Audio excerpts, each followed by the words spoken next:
السلام علیکم ورحمۃ اللہ وبرکاتہ۔ جنسی تعلق کیا ہے اور خدا نے کیوں عطا کی ہے یہ طاقت؟ آج کا عنوان بہت ہی خاص ہے۔ جنسی تعلق گناہ نہیں ہے، لیکن جنسی خواہش ایک پاک خواہش ہے۔ یہ خدا کی بخشش اور تخلیق ہے۔ جنسی تعلق ایک ایسا تحفہ ہے جو میاں بیوی ایک دوسرے کو نظر کرتے ہیں، جو انہوں نے ایک دوسرے کے لیے سنبھال کے رکھا ہوتا ہے۔ اب میری بات پر توجہ دیجیے گا کہ جنسی تعلق گناہ نہیں ہے، لیکن صرف اور صرف اپنی بیوی یا شوہر کے ساتھ، وہ بھی شادی کے بعد جب آپ کا حق ہو۔ بیوی اپنی بدن کی مختار نہیں بلکہ شوہر ہے، اسی طرح شوہر بھی اپنی بدن کا مختار نہیں بلکہ بیوی ہے۔ جنسی تعلق کا مقصد ایک ہی تھا، خدا کا، اور وہ مقصد تھا نسل کو آگے بڑھانا۔ جنسی تعلق ایک طاقت ہے جو خدا نے انسان کو دی، اسی لیے کہ وہ اپنی نسل کو آگے بڑھا سکے۔ خدا نے آدم کو صرف بنایا نہیں بلکہ اس کے اندر ایک خوبصورت چیز ڈالی کہ وہ اولاد پیدا کر سکتا ہے، اپنے جیسی ہی مخلوق، اپنے جیسی ہی سمجھ بوجھ والی، اپنے جیسی ہی DNA والی۔ ایک بات ہمیشہ یاد رکھیے کہ جنسی تعلق میں پیار ہونا چاہیے۔ عام لفظوں میں جنسی تعلق کے لیے پیار نہ کرو۔ اسی موضوع پر بات کرنی بہت ضروری ہے، کیونکہ ابھی بھی بات نہ کی گئی تو ہلاکت بہت قریب ہے۔ آج ہمارے رہنما ہمیں ان چیزوں کے بارے میں نہیں بتاتے۔ آج سب سے زیادہ زور شیطان نے اس لفظ یعنی جنسی تعلق پر ڈالا ہے۔ اس نے اس لفظ کا مطلب ہی بدل دیا۔ جیسے خدا نے ہماری طاقت بنایا تھا، اس نے اسے ہماری کمزوری بنا دیا۔ جو طاقت خدا نے انسان کو دی تھی کہ وہ اس سے اپنی نسل بڑھانے، اس کا ہم غلط استعمال کر رہے ہیں۔ ہم نے اس کا مقصد بدل دیا۔ اب جنسی تعلق نسل بڑھانے کے لیے نہیں بلکہ جنسی سکون کے لیے کیا جاتا ہے۔ اگر یہ جنسی سکون حاصل کرنا ہے تو صرف نکاح کی صورت میں حاصل کرے۔ آج دنیا میں کوئی سب سے خطرناک نشہ ہے تو وہ جنسی تعلق کا ہی ہے۔ میں معذرت چاہتا ہوں ایسے الفاظوں کے لیے، لیکن آج دماغ ٹھیک کرنا ہوگا۔ یہ لفظ جنسی تعلق ہر لیول پر کام کرتا ہے، امیر ہو چاہے غریب، یہ تعلق آپ کو نظر آئے گا۔ جنسی تعلق جس کو ہم نے کمزوری بنا لیا ہے، اس کے بڑے نقصانات ہیں: طلاق، ریپ، نشہ۔ طلاق کی سب سے بڑی وجہ جنسی تعلق ہی ہے۔ یہ خاندانوں کو تباہ کر دیتا ہے۔ شوہر دیتا ہے دھوکہ، بیوی دیتے ہیں دھوکہ، وجہ صرف ہے جنسی تعلق، اور اس کے پیچھے ہوتی ہے پورن ویڈیو جو شادی کے بعد دیکھی جاتی ہے۔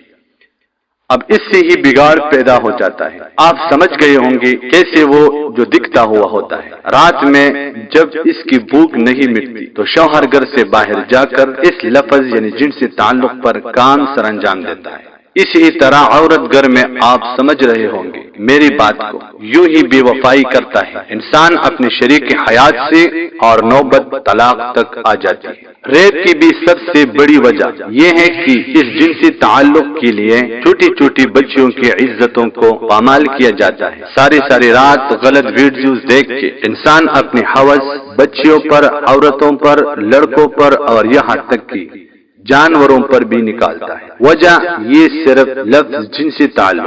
نشہ کرنے کے بعد انسان کو کسی چیز کی ہوش نہیں رہتی، اور اس کا اختتام جنسی تعلق اس لفظ پر ہی ہوتا ہے۔ دنیا پر پہلا جنسی تعلق پاک تھا، لیکن یہ ناپاک ہے جو آج کے دور میں ہو رہا ہے، اسے جنسی تعلق نہیں بلکہ زنا کہتے ہیں۔ یاد رہے خدا کی کلام میں لکھا ہے، کیا تم نہیں جانتے کہ بدکار خدا کی بادشاہی کے وارث نہ ہوں گے؟ فریب نہ کھاؤ، نہ حرام کار خدا کے بادشاہی کی وارث ہوں گے، نہ بت پرست، نہ زناکار، نہ عیاش، نہ لونڈے باز۔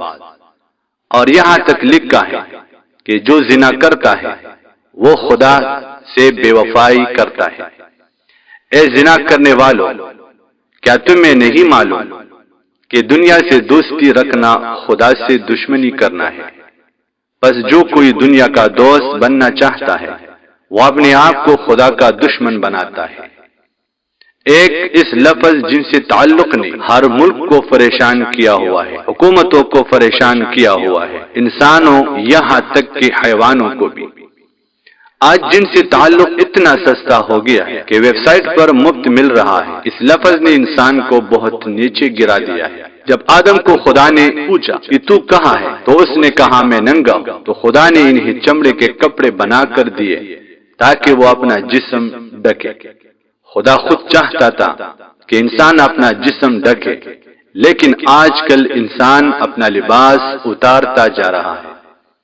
مائی خود کہتی ہے کہ یہ ابھی ایسے کپڑے نہیں پہنے گی تو کب پہنے گی، ابھی انجوائے نہیں کرے گی تو کب کرے گی۔ بالکل کھلی اجازت دے دی ہے کہ کچھ بھی کرو، پھر روتے ہیں کہ ریپ ہو گیا۔ میرے عزیز، جہاں تک آپ کی بس میں ہے وہاں تک تو روکا جا سکتا تھا۔ آج جن سے تعلق جیسے خدا نے طاقت بنایا تھا، ہم اسے کمزوری بنا کر ہر میدان میں گند مچا رہے ہیں، اور یہ گندگی چھوٹوں بڑوں سب میں کام کر رہی ہے۔ بچوں کو کھلی اجازت دے دی کہ جہاں مرضی جاؤ، انجوائے کرو۔ یاد رہے کہ جب وہ واپس آتا ہے تو دنیا بھر کی سوچے باتیں اور خیال اپنے ساتھ لاتا ہے۔ ایک بھائی نے مجھے کہا تھا کہ آپ کی تحریر میں زیادہ تر فلموں اور ڈراموں کا ہی ذکر ہوتا ہے، تو کیا آپ لوگوں کو ڈراموں یا فلموں میں نظر نہیں آتا کہ کس طرح نسلوں کو تباہ کیا جا رہا ہے؟ ان کا آغاز ہی اسکول، کالج اور یونیورسٹیز سے ہوتا ہے، اور اختتام شادی یا لو سٹوری پر سکھایا جا رہا ہے۔ بڑی چالاکی سے اسکول، کالج اور یونیورسٹیز میں پڑھنے نہیں بلکہ یہ کام کرنے جانا ہے۔ جابس پر لڑکیوں کا ریپ کیا جاتا ہے، اچھا عہدہ ہو یا نوکری دینے کے لیے وجہ جنسی تعلق۔ میرے عزیز ساتھیوں، سمجھ جائیے کہ یہ ایک پاک تعلق ہے جس کا مقصد رفاقت اور نسل کی افزائش کرنا ہے، اور خدا نے اسے طاقت بنایا ہے، تو خدا را اسے اپنی کمزوری نہ بنائیے اور نہ اپنی نسلوں کے لیے عذاب بنائیے۔ نکل جائیے ان چیزوں سے، ورنہ کرونا اور دن بدن بڑھتی مہنگائی تو کچھ نہیں، اس سے بھی بڑے عذابوں کا سامنا کرنا پڑے گا۔ اللہ پاک نے آج جو ہمارے اوپر فرعون جیسے حکمران بٹھا دیے ہیں، آپ مانے یا نہ مانے، یہ بھی ایک قسم عذاب ہی ہے۔ اس پیغام کو زیادہ سے زیادہ شیئر کریں تاکہ لوگ اس عذاب سے نکل سکیں۔ دعا ہے کہ خدا را ہمیں عقل، حکمت و دانائی اور فہم عطا فرمائے تاکہ ہم خدا کی مقرر کردہ چیزوں کو ویسے ہی اپنی زندگی میں لے آئے جیسے خدا نے مقرر کیا ہوا ہے۔ آمین یا رب العالمین۔